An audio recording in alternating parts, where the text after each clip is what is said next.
Voici une des plantes qui ne fait pas de fleurs, qui va se reproduire grâce à des spores. Ça, c'est une prêle. Et cette espèce, c'est la prêle des champs, la prêle utilisée en médicinal.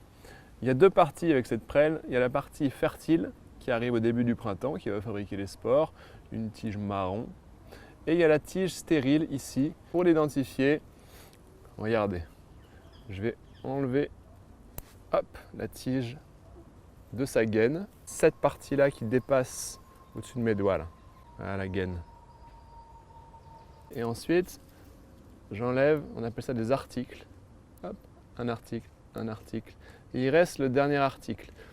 Pour que ce soit la prêle des champs, il faut que le dernier article soit plus grand que la gaine. Premier article plus grand que la gaine, one again. One again, again, again. C'est la prêle des champs.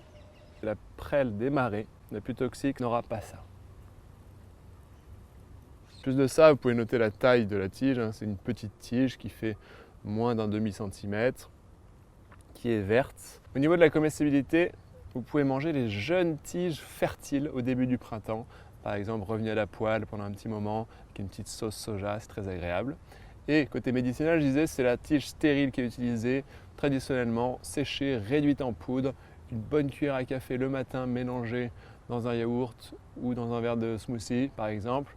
C'est très reminéralisant et anti-inflammatoire, donc très intéressante pour les douleurs ostéo-articulaires. Voilà chers amis, si vous voulez apprendre tout ça sur le terrain avec nous, on propose des balades toute l'année, qu'il pleuve, qu'il neige, qu'il vente, en région parisienne.